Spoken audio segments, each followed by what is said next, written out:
Yes,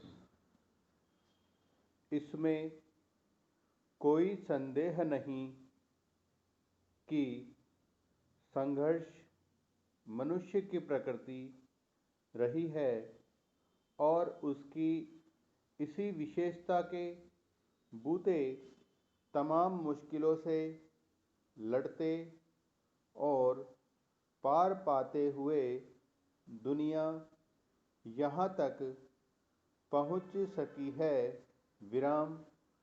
वह प्राकृतिक आपदाएं हों या फिर समय समय पर आने वाली महामारियों का कहर, मनुष्य ने उनका सामना किया और आगे का सफ़र तय किया है।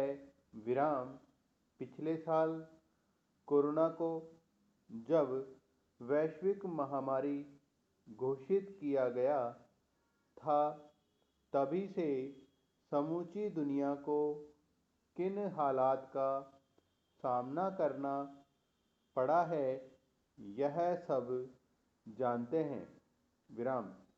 समूचा सामाजिक जीवन ठप होने के साथ साथ अर्थव्यवस्था के मोर्चे पर हालत ऐसी कमज़ोर हो चुकी है कि उससे उबरने में शायद लंबा वक्त लगे।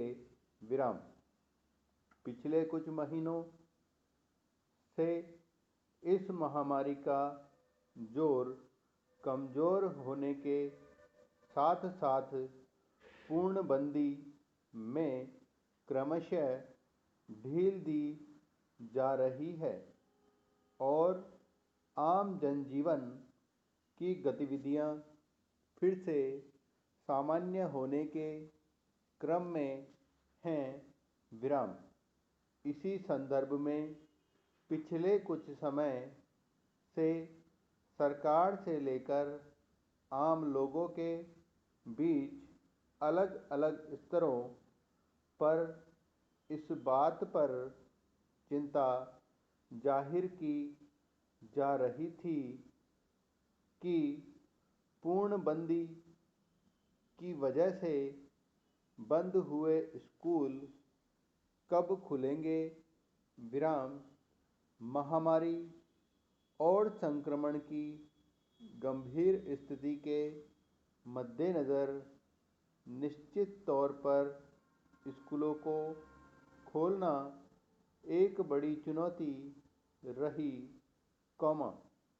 लेकिन दूसरे कई क्षेत्रों में राहत देकर जब यह देख लिया गया कि जनजीवन के सामान्य होने की और बढ़ने के बावजूद कोरोना के मामले आमतौर पर काबू में हैं,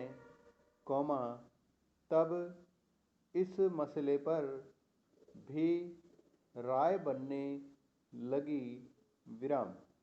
अब कुछ राज्यों में सरकार ने स्कूलों को खोलने की इजाज़त दे दी है, हालांकि उसमें कोरोना के संक्रमण से बचाव के लिए निर्धारित सभी नियम कायदों का ध्यान रखना होगा। विराम। यानी बच्चों की संख्या, स्कूल का समय, एक दूसरे से दूरी, मास्क लगाने आदि के लिए निर्देशों पर अमल सुनिश्चित करना होगा। विराम।